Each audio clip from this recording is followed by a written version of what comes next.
On January 28, 1986, 7 people lost their lives because a room full of the smartest rocket scientists on Earth looked directly at a fatal flaw and chose to ignore it. The night before the Challenger space shuttle launch, the engineering team at Morton Thiokol panicked. The temperature at the launch pad was freezing. The rubber seals on the rocket boosters, the O-rings, weren't designed for the cold. If they failed, the rocket would literally turn into a bomb. The engineers explicitly told NASA, do not launch. They had the data. They had the PhDs. But then, a NASA manager, frustrated by delays, said something that changed history. He looked at the lead engineer and said, take off your engineering hat and put on your management hat. They launched.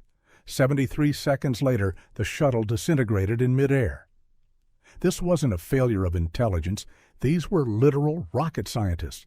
This was a failure of the software running inside their brains. See, we like to think that being smart protects us from making stupid decisions, but psychology shows the exact opposite is true.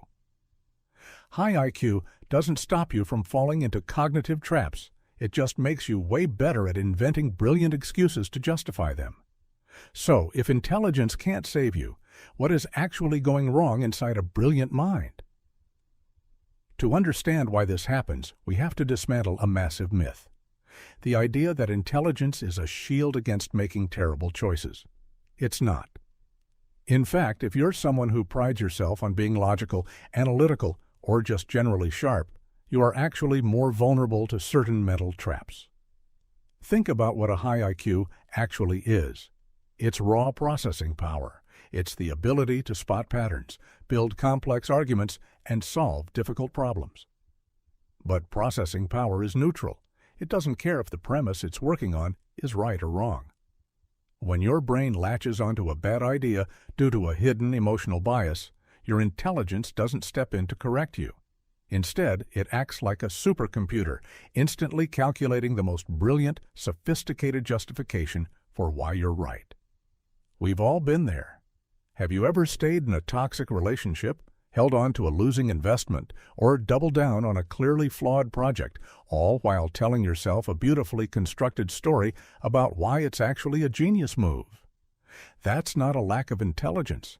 That's your intelligence working against you.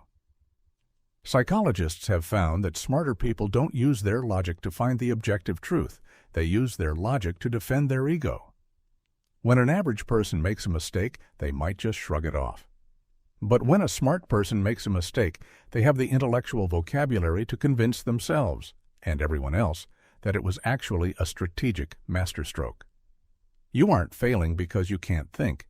You're failing because you are so good at thinking, you can outsmart your own common sense. This brings us to the actual bugs in our mental software, the specific cognitive biases that target high intelligence like a heat-seeking missile. Most people think cognitive biases only affect the uneducated or the careless. But psychologists have discovered a brutal paradox.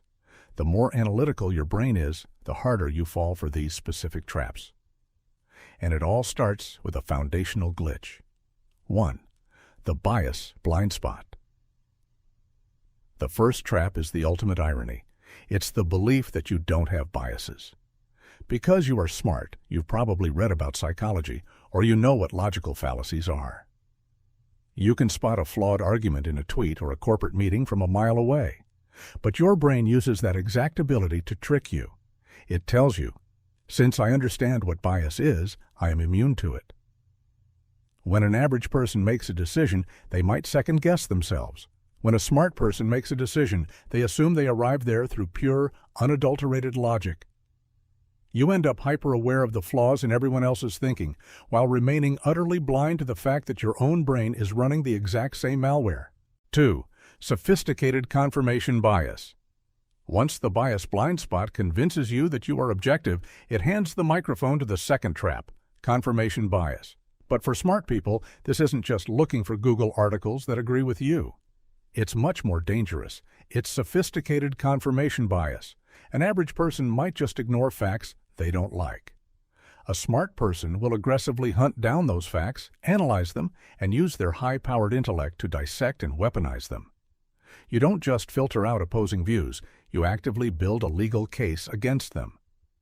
You use your intelligence to find the one tiny methodology flaw in a study you dislike, while completely ignoring massive flaws in the studies you do like.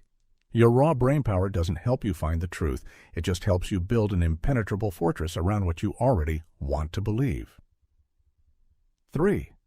Overconfidence bias, the domain trap. This building of a mental fortress naturally breeds the third trap.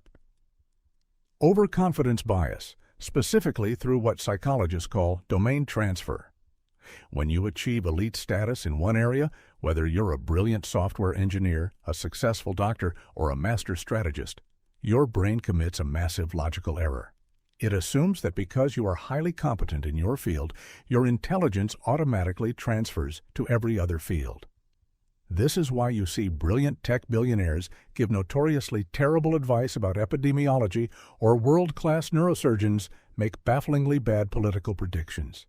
They confuse specialized expertise with universal wisdom. They walk into brand new domains, completely bypass the humility required to learn the basics and make confident, catastrophic decisions because they assume they are the smartest person in the room. 4. The Dunning-Kruger inverse. All of this builds to the final, most devastating revelation, the Dunning-Kruger inverse. We all know the classic Dunning-Kruger effect, the idea that incompetent people are too incompetent to realize how bad they are. But the inverse is what destroys smart people. When you are genuinely intelligent, you understand the extreme complexity of a problem. But because your brain is so good at navigating that complexity, you assume you can outthink the system. You over-engineer solutions. You look past the obvious, simple answer because it feels too basic for someone of your intellectual caliber. While the average person falls victim to not knowing enough, the smart person falls victim to knowing so much that they completely lose their common sense.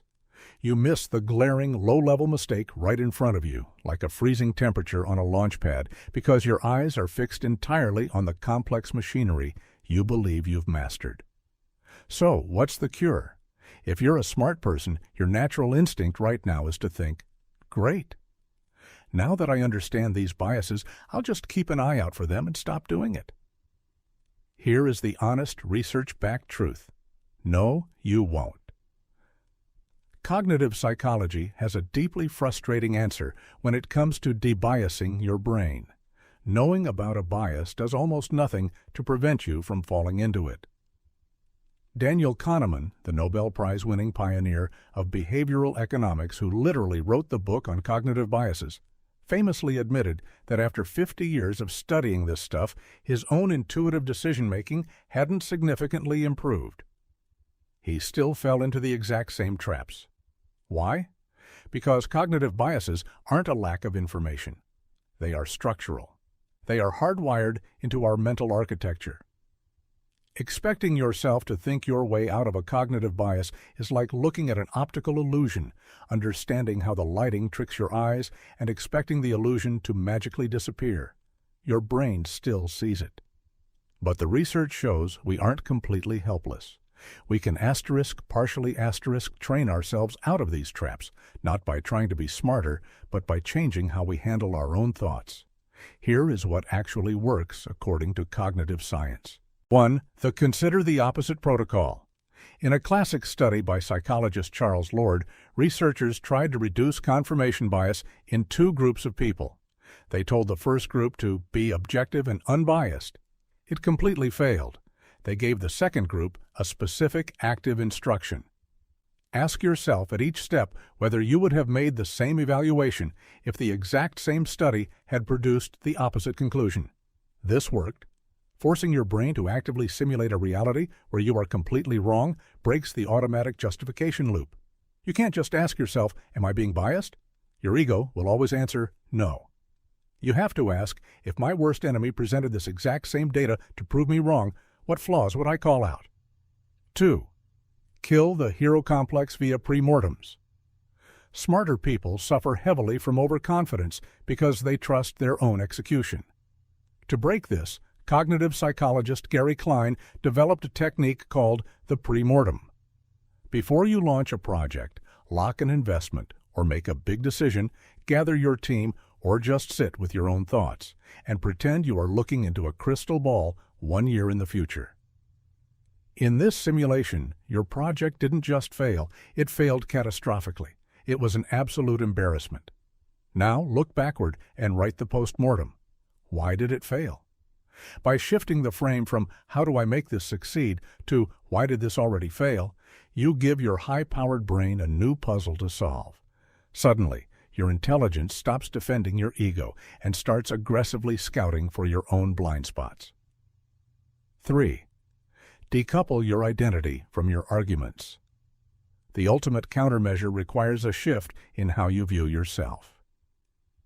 Research studies prove that our intelligence is weaponized the moment our identity is threatened. If you view yourself as the expert who is always right, any data that contradicts you is an existential threat to your ego. The most effective thinkers train themselves to decouple their identity from their ideas. Your ideas are not you. They are just hypotheses waiting to be tested. When you realize that changing your mind after receiving new data isn't a sign of weakness, but rather the ultimate proof of high intelligence, the traps lose their power. Being smart shouldn't mean you have the answers. It should mean you are exceptionally good at figuring out when you are wrong. So, what does this mean for you? It means your intelligence is like a high-performance engine. If the steering wheel is pointed in the wrong direction, a faster engine just means you crash into the wall at a much higher speed. To prevent that from happening, you need one simple, repeatable framework to run every time you have to make a major decision, settle an argument, or evaluate a risk. It's called the scientist versus lawyer filter. The next time you feel absolutely certain about a choice, stop and ask yourself, am I looking at this like a scientist, or am I looking at this like a defense attorney? Think about what a defense attorney does. They start with a predetermined conclusion, my client is innocent, and then they spend all of their time, energy, and intellect gathering evidence to support that conclusion while trying to suppress or discredit anything that contradicts it. A scientist does the exact opposite. They start with a hypothesis, design an experiment to try and prove themselves wrong, and then follow the data wherever it leads, even if it ruins their original theory. If you catch yourself using your brain power to construct a flawless, beautifully articulated argument for why your current path is definitely right, you aren't seeking the truth.